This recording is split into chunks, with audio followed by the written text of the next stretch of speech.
Hi welcome back to my YouTube channel. আমার YouTube চ্যানেলে সবাইকে স্বাগতম জানাই।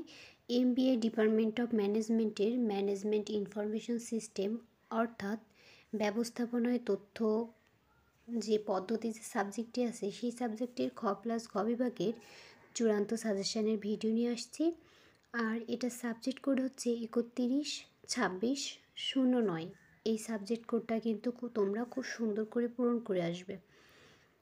এখানে যে কোশ্চেনগুলো রাখা আছে আশা করি এর ভেতর থেকে তোমাদের অনেকটাই কমন আসবে।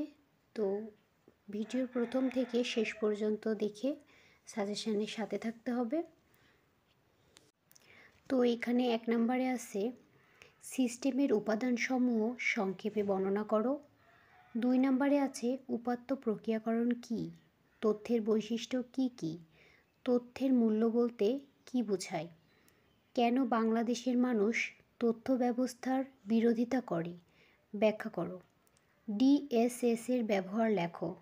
ডিসিশন সাপোর্ট সিস্টেম, কিভাবে নিশ্চয়তা, অনিশ্চয়তা ও ঝুঁকির মধ্যে সিদ্ধান্ত গ্রহণ করা হয়।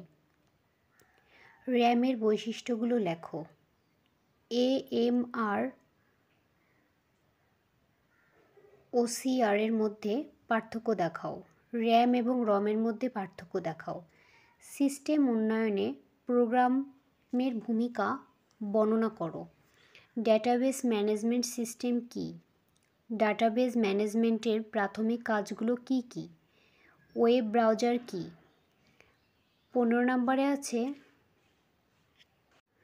ব্লুটুথ ও ওয়াইফাইয়ের মধ্যে পার্থক্য লেখো। ব্যবসায় রোবোটিক্সের ব্যবহার লেখো। চতুর্থ শিল্প বিপ্লব কী। তারপরে আছে পদ্ধতি উন্নয়ন জীবনচক্র বলতে কী বোঝায়। 19 নম্বরে আছে ভাইরাস ডিফেন্স বলতে কী বোঝো। তারপরে আছে 20 নম্বর কম্পিউটার ক্রিমিনাল কারা। গ্লোবাল আইটি ব্যবস্থাপনা বলতে কী বোঝায়। সিস্টেম বা পদ্ধতির বৈশিষ্ট্যসমূহ লেখো। ব্যবস্থাপনায় তথ্যের ভূমিকা বর্ণনা করো। 24-এর কতে আছে কম্পিউটারাইজড তথ্য ব্যবস্থা কী, তথ্য ব্যবস্থার সীমাবদ্ধতা আলোচনা করো। 25-এর কতে আছে কম্পিউটারাইজড তথ্য ব্যবস্থা কী, তথ্য বাজারের সীমাবদ্ধতাও আলোচনা করো। 26-এ আছে তথ্য ব্যবস্থায় কম্পিউটারের ভূমিকা আলোচনা করো। 27-এ আছে ব্যবস্থাপনায় তথ্য পদ্ধতি, এমআইএস ও সিদ্ধান্ত সহায়ক পদ্ধ। ডিএসএস এর মধ্যে এটা মিস্টেক হয়েছে। তো 29 নম্বরটা আছে অপটিক্যাল ফাইবার বলতে কী বোঝো। খতে আছে অপটিক্যাল ফাইবারের প্রকারভেদ আলোচনা করো। 30-এর কতে আছে সিপিইউ এর কাজ কী কী। খতে আছে সিপিইউ এর সংগঠন বর্ণনা করো। অ্যাপ্লিকেশন সফটওয়্যার বলতে কী বোঝো। খতে আছে অ্যাপ্লিকেশন সফটওয়্যারের সাধারণ বৈশিষ্ট্য আলোচনা করো।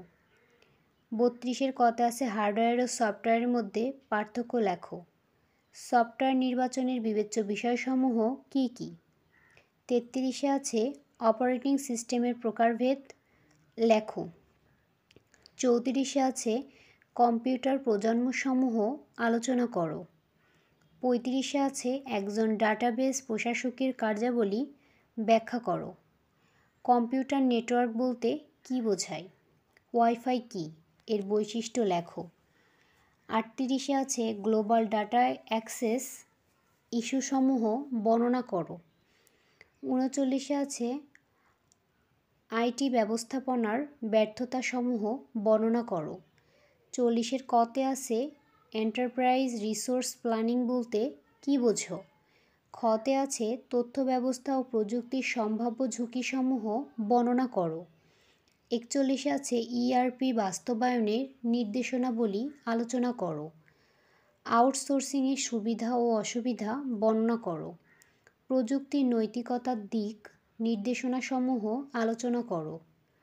ব্যবসায়িক ক্ষেত্রে বৈষয়িক তথ্য প্রযুক্তি ব্যবস্থাপনার গুরুত্ব আলোচনা করো।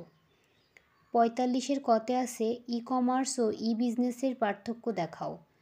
খতে আছে তথ্য প্রযুক্তির নৈতিক চ্যালেঞ্জসমূহ লেখো। এই হচ্ছে সাজেশন। তো সাজেশনটি যদি ইম্পর্টেন্ট মনে হয়ে থাকে তাহলে লাইক, কমেন্টস এবং ফ্রেন্ডসদের মাঝে শেয়ার দিও।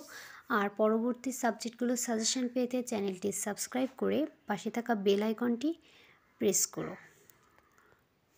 ধন্যবাদ।